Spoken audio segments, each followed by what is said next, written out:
I'm sorry, I can't afford a Valentine's dinner, she apologized on a blind date. What the single dad did next left her in tears. Before we continue, please tell us where in the world are you tuning in from? We love seeing how far our stories travel.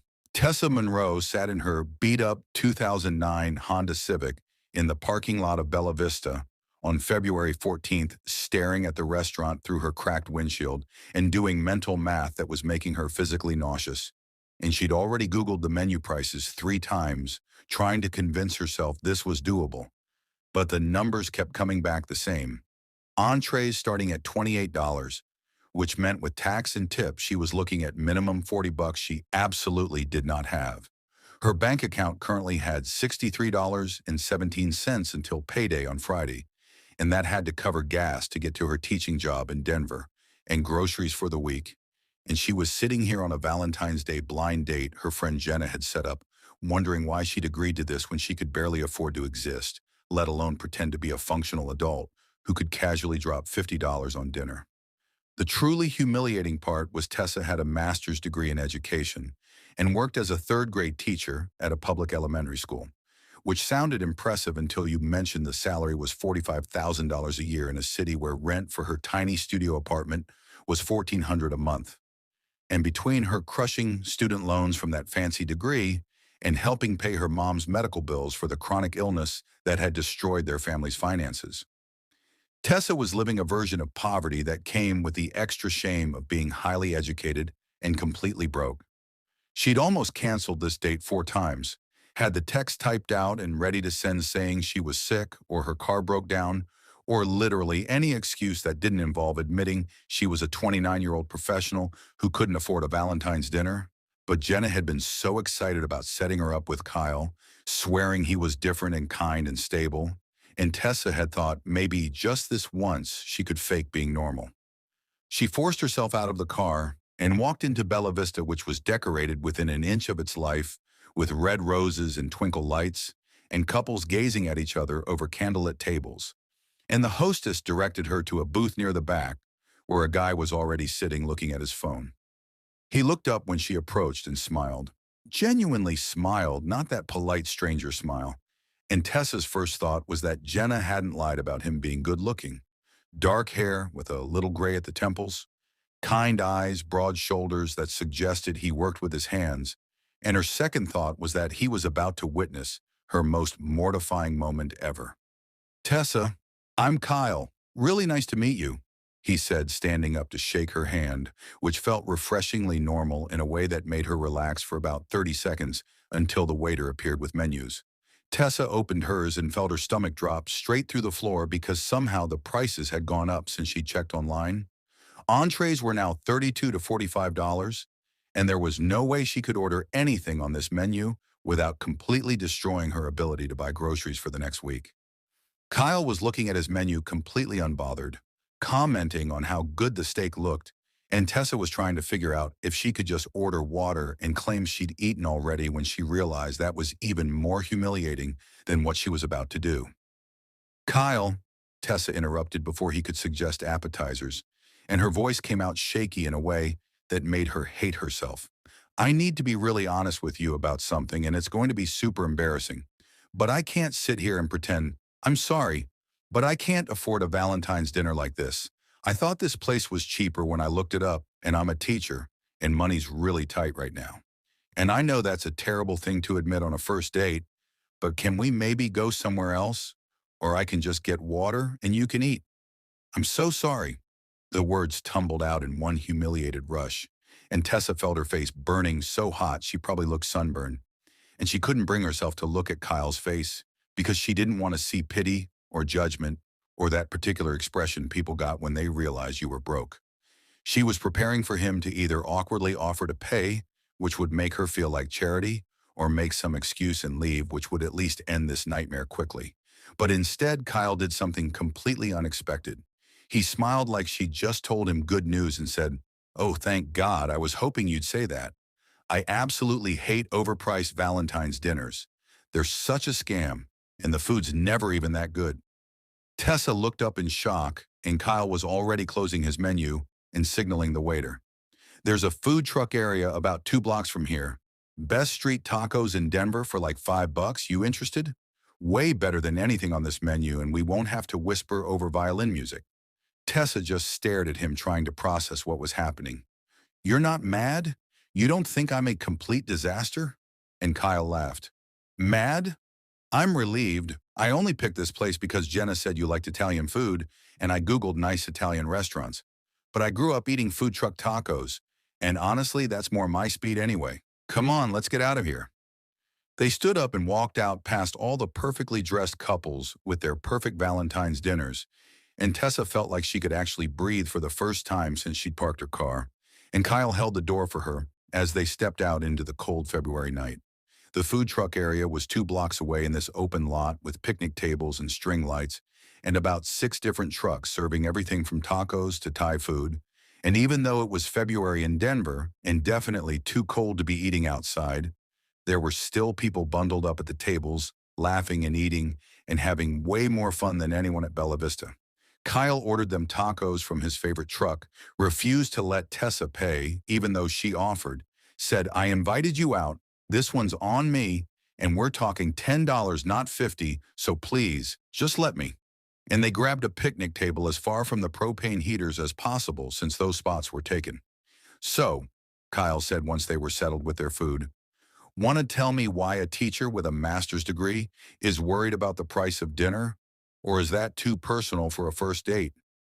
His tone was gentle, not judgmental, and Tessa found herself telling him the truth in a way she never did with anyone.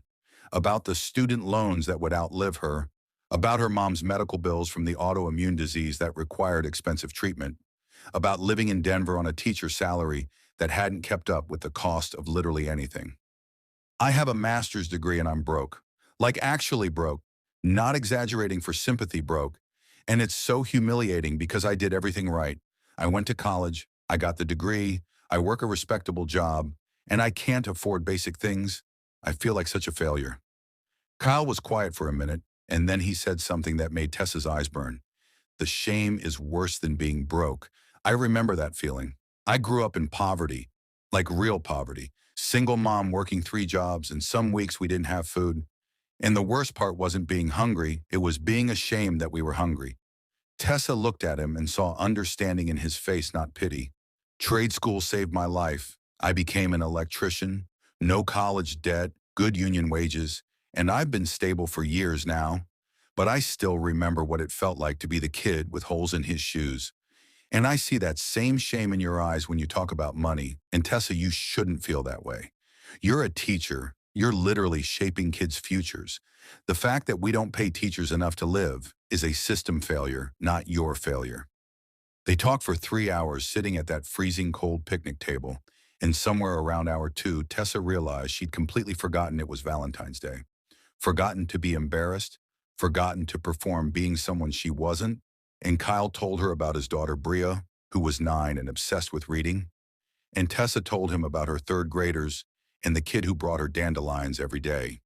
And by the time they finally stood up to leave, Tessa's feet were numb from the cold, but her chest felt warm in a way it hadn't in years. Kyle walked her to her car, and before she could overthink it, Tessa said, thank you for not making me feel like garbage about the money thing. Everyone else I've ever dated has either been weird about it or made me feel like a charity case. And Kyle just smiled. Thank you for being honest. I've been on way too many dates where people pretend to be someone they're not. This was the most real conversation I've had in forever. 3 weeks after their food truck Valentine's date, Tessa and Kyle had fallen into a routine that felt easy in a way dating had never felt before, and all their dates were deliberately cheap because Tessa had been upfront about her budget, and Kyle seemed genuinely fine with movie nights at his place instead of theaters, cooking dinner together instead of restaurants, and taking Bria to free museum days on Sundays instead of expensive weekend trips. Kyle never made Tessa feel bad about money, never offered to pay for things in that condescending way some guys did, where it was less about generosity and more about proving they could afford what you couldn't. And for the first time in her adult life, Tessa felt like she could just exist without performing financial stability she didn't have. Meeting Bria had been terrifying in that way that meeting someone's kid always is, because you know if the kid doesn't like you, the whole thing is basically doomed. But Bria had walked into Kyle's living room where Tessa was nervously sitting on the couch. looked her up and down with the brutal honesty of a 9-year-old, and announced, "Dad said you're a teacher and you like books. I'm reading Percy Jackson right now, and I have questions about Greek mythology." Tessa had spent the next 2 hours discussing gods and monsters with a kid who read at a 7th grade level and asked questions that would have impressed her college professors. And by the time Bria went to bed, she'd declared Tessa actually cool for a grown-up, which Kyle said was the highest compliment his daughter had ever given anyone. Everything was going almost suspiciously well until Tessa's teacher friends met Kyle, and it happened at a happy hour that Tessa had been trying to skip, but her work friend Rachel had insisted, saying everyone wanted to meet the new guy Tessa wouldn't shut up about. Kyle had shown up straight from a job site in his work jeans and company shirt with his name embroidered on the chest, and Tessa watched her colleagues take him in with these polite smiles that didn't quite reach their eyes. The kind of smiles educated people give when they're trying not to be obviously judgmental. The conversation had been fine if slightly stilted until Rachel asked what Kyle did for work. And when he said he was an electrician, Tessa saw something shift in the group dynamic, this almost imperceptible pulling back like they just recategorized him in their heads. Later that night after Kyle left, Rachel had pulled Tessa aside with wine-loosened honesty and said, "He seems really nice. It's just interesting that you're with someone who does manual labor when you're so educated. I mean, you have a master's degree. Don't you want someone on your level intellectually?" Tessa had felt her stomach twist because she knew Rachel meant well in that oblivious way privileged people often do. But the comment hit wrong, made her feel like she was betraying something by dating Kyle, even though Kyle was one of the smartest people she'd ever met, just in ways that didn't come with a college degree. She'd defended him, said intelligence wasn't measured by education, but the seed of doubt had been planted. This nagging question about whether her world and his world could actually coexist, or if she was kidding herself. The flip side happened 2 weeks later when Tessa met Kyle's electrician crew at a union barbecue. And she dressed casual but still somehow looked like exactly what she was, a teacher, and Kyle's buddy Derek had taken one look at her and made some joke about Kyle dating up, getting himself a classy educated girlfriend, with this tone that wasn't quite friendly. The other guys had laughed and made comments about Tessa probably reading books for fun and using big words. And even though they were joking, there was an edge to it, like they were testing to see if she thought she was too good for them. And Tessa had felt completely out of place in a way she hadn't expected, like she was being judged for having a degree in a space where degrees were seen as pretentious. Kyle had noticed her discomfort on the drive home and asked if she was okay, and Tessa had tried to articulate the weird class tension she'd felt without sounding like she was criticizing his friends. "It's like they assumed I looked down on them because I went to college. But I don't. I feel caught between two worlds where one side thinks I'm dating down and the other thinks I'm stuck up, and I don't know how to exist in that middle space." Kyle had gone quiet, his hands tight on the steering wheel, and Tessa realized she'd hit on something he'd been feeling too. This unspoken tension neither of them knew how to name. The real issue wasn't actually about him versus her. It was about the shame they both carried around, class and money in completely different ways, and it took Tessa weeks to understand that. She was ashamed of being broke despite her education, felt like a failure because she'd followed all the rules and still ended up drowning in debt while Kyle had stability and savings despite never going to college. And that comparison made her feel like her expensive degree had been worthless. Meanwhile, Kyle carried his own shame about not having formal education. Sometimes felt less than when Tessa's teacher friends talked about their graduate programs or referenced books he'd never read. And even though he made good money and owned his own home, he couldn't shake the feeling that people like Tessa's colleagues saw him as just a guy who worked with his hands. They didn't talk about any of this directly, just let it simmer under the surface, making everything slightly tense, until Tessa's car died in the middle of March and forced everything into the open in the worst possible way. She'd been driving home from school when her engine started making a sound, like a dying animal. And by the time she limped into a mechanic shop, the diagnosis was $1,200 in repairs that needed to happen immediately, or the car was basically totaling itself. Tessa had sat in the mechanic's waiting room doing math that didn't work. She had maybe 400 in her account after rent. The rest was earmarked for student loans and her mom's medication copays. And there was no universe where she could come up with $1,200 without destroying her already precarious financial situation. She called Kyle from the shop because he was the person she called when things went wrong now, and he'd shown up within 20 minutes. Talked to the mechanic about what was actually critical versus what could wait, got the price down to 900 for the essentials, and then turned to Tessa and said, "I'll cover it. You can pay me back whenever. No rush. I just don't want you without a car." Tessa had felt this immediate visceral reaction, gratitude mixed with humiliation, mixed with anger she couldn't quite explain. And she'd said, "I can't let you do that." And Kyle had looked confused. "Why not? I have the money. You need your car to get to work. This is a practical solution." But it wasn't just practical to Tessa. It was him having something she desperately needed and her being dependent on him for it. And all the class shame she'd been carrying for years came pouring out in the mechanic shop parking lot. "Because then I owe you money, Kyle. And owing you money means we're not equals. It means I'm the broke girlfriend you have to take care of. And I can't be that person. I've spent my entire adult life trying not to be a burden." And her voice was shaking, and Kyle's expression shifted from confused to hurt. "You help your mom with her medical bills. You give money to your school kids when they need supplies. But you won't let me help you. That's not about pride, Tessa. That's about you not trusting me." The fight escalated right there with mechanics walking around them. Tessa saying she couldn't be in a relationship where she was financially dependent. Kyle saying she was so ashamed of needing help she'd rather suffer than accept it. And it ended with Tessa saying, "Maybe we need to take a break until I figure my life out." And Kyle saying, "Maybe you're right," in a voice that sounded like she'd just broken something important. And Tessa had called an Uber home and left her car at the shop because she literally couldn't afford to fix it or to accept help fixing it. And the whole situation felt like proof that she'd been right to be terrified about money destroying this relationship. 2 weeks of silence followed and Tessa was absolutely miserable. Biking to school in March cold because her car was still sitting unfixed at the mechanic, and her students kept asking why she looked so sad, and she wanted to explain that she'd pushed away someone amazing because her pride and shame about money had convinced her that accepting help made her weak. But how do you explain class consciousness and internalized capitalism to 8-year-olds? So she just said she was tired and tried not to cry at her desk during lunch. 2 weeks of silence felt like 2 years to Tessa, and she spent that entire time biking to school in March cold because her car was still sitting at the mechanic collecting dust and probably more repair fees. And every single day, her third graders would ask why she looked so sad, and she'd have to paste on a smile and say something about allergies.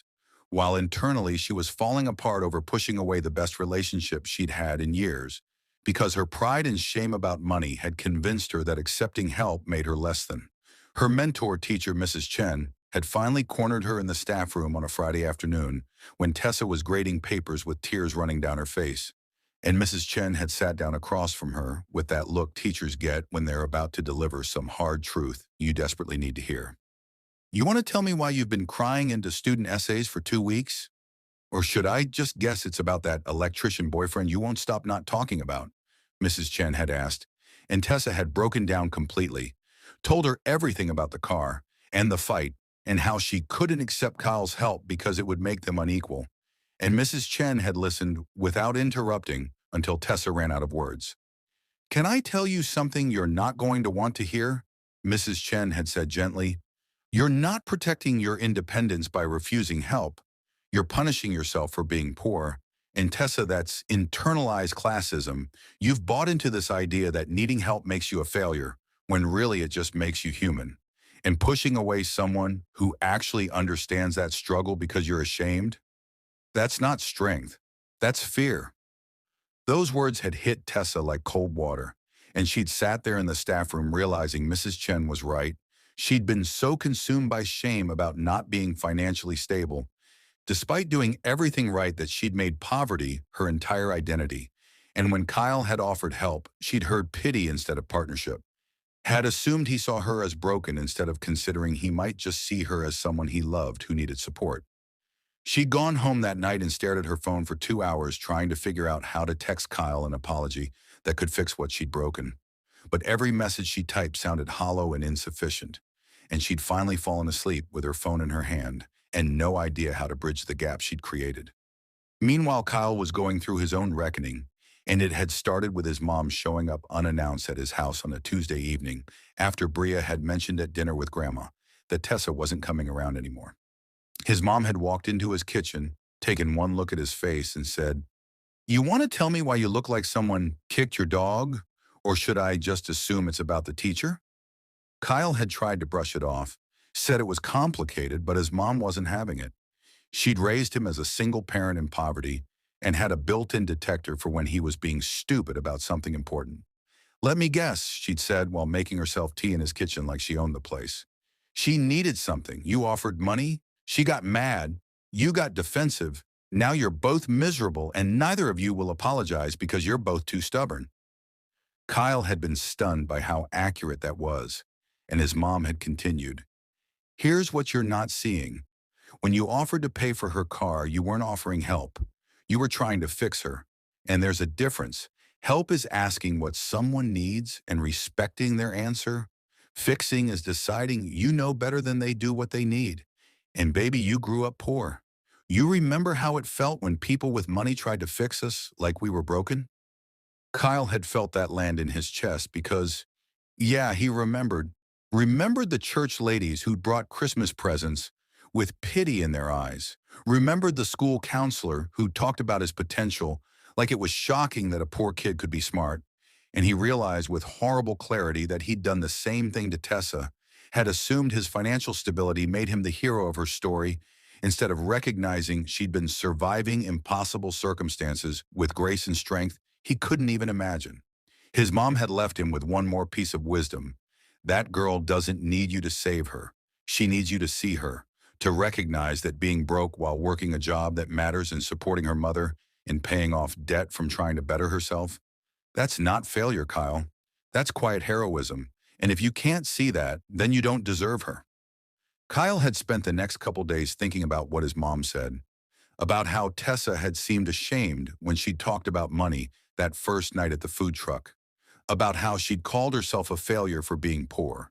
And he'd realized that what she needed wasn't his money. It was someone to tell her she wasn't broken, that her worth wasn't measured by her bank account. And he'd made a plan that was either going to fix everything or make it infinitely worse. Thursday afternoon, Kyle showed up at Tessa's elementary school with Bria in tow, and he'd timed it for right after the last bell when students were leaving, and Tessa would still be in her classroom doing that after-school work teachers do that nobody sees or appreciates. He found her at her desk surrounded by student projects and lesson plans, and when she looked up and saw him standing in her doorway, her face did something complicated, surprise and hope and fear all mixed together. "Kyle, what are you doing here?" Tessa's voice came out small, and Kyle walked into the classroom with Bria holding his hand. And he'd practiced this speech so many times in his truck, but now that he was here, all the words felt inadequate. "I'm here to apologize," Kyle said, "not for offering money, but for thinking you needed saving, for acting like my financial stability made me some kind of hero in your story, instead of recognizing that you're the strongest person I've ever met." Tessa's eyes were already filling with tears, and Kyle kept going, "You're not broken, Tessa. You're a third-grade teacher making poverty wages while paying off debt from a degree that society told you was necessary, while supporting your mom through a chronic illness, while showing up every day for kids who need you, and you're doing all of that without complaining or giving up or asking for handouts. That's not failure. That's incredible strength. And I'm sorry I couldn't see it clearly enough to tell you that when it mattered." He reached into his jacket pocket and pulled out something wrapped in tissue paper. "I can't fix your car situation or your student loans or the fact that teachers are criminally underpaid, but I wanted to give you something that has nothing to do with money and everything to do with how I see you." Tessa unwrapped it with shaking hands and found a wooden bookmark, intricately carved with flowers and her initials. The kind of craftsmanship that came from hours of careful work. And Kyle explained, "My mom taught me to carve these when I was a kid, and we couldn't afford Christmas presents. This one took me about 20 hours over the past few days. It's not worth anything monetarily, but it's made specifically for you because you deserve something beautiful that someone made just for you because you matter, Tessa, not because of what you can afford or what degree you have, but because of who you are.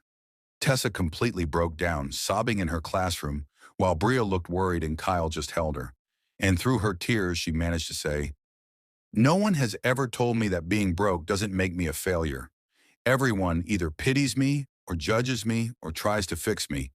But you're the first person who's seen my struggle as strength instead of something wrong with me." Kyle held her tighter. "There's nothing wrong with you.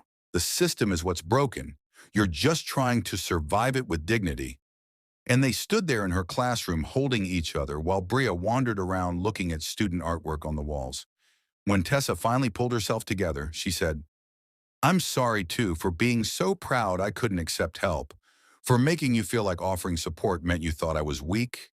I've been carrying shame about money for so long, I can't tell the difference between charity and partnership anymore." Kyle cupped her face gently. "So let's figure it out together. Let's talk about money and class and all the stuff people pretend doesn't matter, but actually matters a lot. Because Tessa, I don't want to lose you over something we can work through." They sat down at Tessa's desk while Bria colored with markers at a student table, and they had the most honest conversation they'd ever had about class and money and shame and pride and what equality actually meant when two people came from different financial circumstances. Kyle suggested she could borrow money for the car with a written payment plan if that would make her feel better. And Tessa admitted that actually would help because it would feel like a loan between equals instead of charity. And they talked about how his trade work didn't make him less educated, it made him differently educated, and how her degree didn't make her better. It just made her broke with a piece of paper. And they both acknowledged that they were equals, just in completely different ways. And that was okay. That was actually beautiful if they could both stop carrying shame about their different circumstances. 7 months later, they were back at the same food truck area from their first date. And it was October now, so at least they weren't freezing. And Bria was with them, scarfing down tacos and talking about the book she just finished.